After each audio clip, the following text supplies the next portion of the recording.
Mais tarde, a Embaixada dos Estados Unidos voltou a atacar Alexandre de Moraes e chamou o ministro do STF de tóxico. Vamos a Brasília, o João Pedro Melo tem mais detalhes. Bom dia para você, João Pedro. Bem-vindo de volta, JP. A gente sentiu sua falta, garoto. Estamos aqui, minha gente. Bom dia pra vocês, bom dia a todos que estão nos acompanhando. 15 diazinhos de férias pra dar uma descansada, mas estamos de volta em meio ao noticiário. Principalmente essa informação, de que o ministro do Supremo Tribunal Federal, Flávio Dino, determinou que decisões judiciais e leis estrangeiras não podem produzir efeitos aqui no Brasil sem uma análise prévia, e com isso ficam então proibidas as restrições decorrentes de atos unilaterais estrangeiros, isso por parte de empregados ou outros órgãos que operam aqui no Brasil. Nessa decisão, o que Dino determinou? Que nenhuma lei, decisão judicial ou ordem executiva estrangeira pode produzir efeitos automáticos no Brasil sem que passe por algum órgão judicial competente brasileiro. O ministro estava analisando uma ação aberta pelo Instituto Brasileiro de Mineração, que acionou o STF exatamente contra municípios brasileiros que abriram ações diretamente na Justiça do Reino Unido. Esses casos ocorreram contra mineradoras britânicas, por exemplo. Ainda segundo Flávio Dino, qualquer violação dessa determinação constitui uma ofensa à soberania nacional, e essa decisão foi apresentada no momento em que os Estados Unidos, ou o presidente dos Estados Unidos, Donald Trump, impõe um tarifaço contra o Brasil e sanções também a ministros do Supremo Tribunal Federal, especialmente Alexandre de Moraes, como no caso da Lei Magnitsky. Essa legislação determina sanções econômicas contra violadores de direitos humanos, e Trump está acusando Moraes de impedir a liberdade de expressão e promover uma espécie de caça às bruxas contra Jair Bolsonaro. Bom, o que a gente teve de repercussão dessa decisão?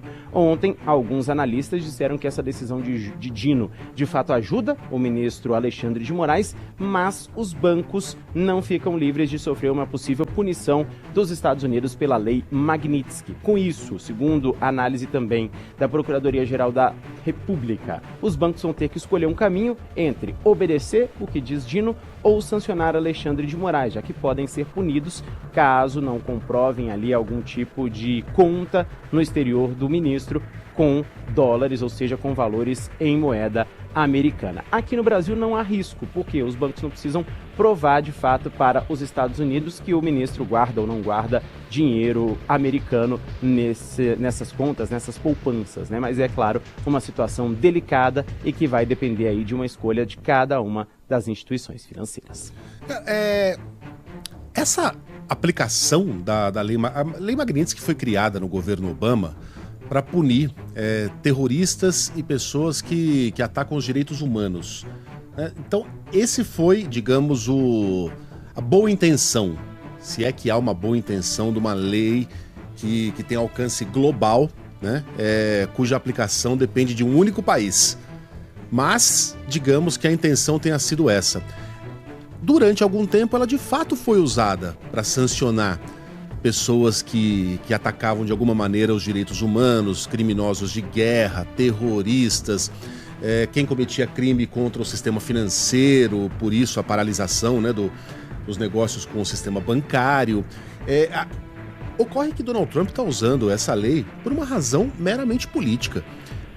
Vem cá, cadê a Lei Magnitsky contra o ditador da Arábia Saudita que mandou assassinar, esquartejar e derreter em ácido o corpo de um jornalista crítico do governo da Arábia Saudita, um jornalista americano que foi assassinado ali no consulado de Istambul?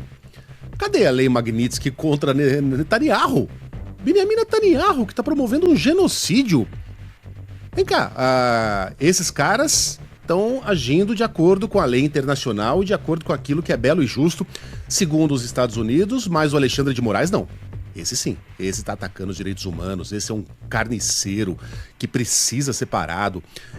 Chega a ser ridícula a defesa de alguns políticos desse absurdo que está sendo feito, não contra um indivíduo e nem contra um dos poderes constituídos do Brasil, mas contra a própria soberania brasileira.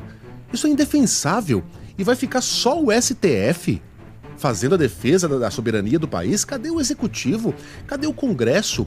Todo mundo acoelhado, Os partidos mais conservadores têm medo de criticar Donald Trump por esse ataque covarde, criminoso que está fazendo contra o Brasil. Vai ficar só o STF nessa trincheira? Essa decisão, alguém pode dizer que ela é casuística. né? Porque o Dino foi lá e pegou um caso que estava parado, que acabava se encaixando nesta situação, né? E digamos que transformou ali um limão numa limonada. Mas pelo menos o STF está ocupando esse vácuo que está sendo deixado pelo Executivo. O Lula fica mais no palanque do que de fato negociando, do que de fato tentando amenizar a situação do país. E o Congresso está completamente parado, atabalhoado, né? Apalermado com tudo isso que está acontecendo, incapaz de tomar alguma medida para proteger o país. Cara, a Europa, né, percebendo o espírito dos tempos, aprovou leis, né, dentro da União Europeia que protegem os países desse tipo de medida arbitrária. Por exemplo, sanções econômicas. Vamos dizer que os Estados Unidos decidam punir os países que mantenham relações comerciais com o Irã, por exemplo. A Europa tem leis para proteger os seus países, as suas nações, desse tipo de arbitrariedade que venha do país mais rico do mundo. O Brasil precisa se defender de novas maneiras contra novas ameaças. Isso que está acontecendo jamais havia acontecido. A gente não tem mecanismos para nos proteger dessa arbitrariedade criminosa de Donald Trump. Precisamos criá-los, mas para criá-los precisamos de um legislativo que se mexa, e o nosso não está se mexendo. É possível criticar a decisão do Dino por ser uma decisão supostamente casuística? É, mas pelo menos o STF está levantando algum escudo para proteger a nossa soberania. Coisa que os demais poderes não estão fazendo. E é um absurdo que isso encontre, inclusive, apoio aqui no Brasil desses traidores, desses entreguistas. Um ouvinte aqui falou uma coisa que é muito verdade, Débora. Se Eduardo Bolsonaro fosse um deputado americano que estivesse num outro país trabalhando contra os Estados Unidos como ele está trabalhando contra o Brasil, esse cara seria condenado à morte. Ele estaria fazendo algo muito mais grave do que fez o Edward Snowden, por exemplo, que se pisar nos Estados Unidos vai ter que cumprir prisão perpétua. Esse cara seria condenado à morte. E está sendo aplaudido por muita gente aqui no Brasil. E diz que vem mais. Tem mais, JP? Não, JP, só relembrando, né? Essa decisão ela foi tomada com base no julgamento da tragédia de Mariana, né? Isso. Essa decisão do Flávio Dino, sim. Uhum. Bom, Mariana Brumadinho? Mariana, né? Foi porque cidades começaram a contratar advogados estrangeiros. PHP. Isso, é isso aí. O JP vai continuar com a gente, mas assim, só seguindo aqui no tema, antes, em entrevista ao jornal The Washington Post, Alexandre de Moraes disse que não pretende recuar nem 1 milímetro nas decisões tomadas no processo sobre a tentativa de golpe. O ministro do STF afirmou o seguinte nessa entrevista: faremos o que é certo, receberemos a acusação, analisaremos as provas e quem deve ser condenado será condenado. Quem deve ser absolvido será absolvido. A gente tem agora aqui a opinião, a análise do cientista político e colunista da Band News FM, Fernando Schiller. Diz que a entrevista de Alexandre de Moraes é mais do mesmo. Segundo Fernando Schiller, essa entrevista tenta reforçar uma narrativa que não se reflete nas ações do ministro. Tem toda uma pompa ali, então não vamos recuar. Alguém ali compara ele ao Darth Vader, então tem toda uma imagem, assim, o homem decidido, o homem resoluto, o guardião da democracia. Mas, na verdade, tudo isso é uma grande narrativa, não há grande novidade nisso, muita retórica, e o triste é que a gente continua na mesma batida.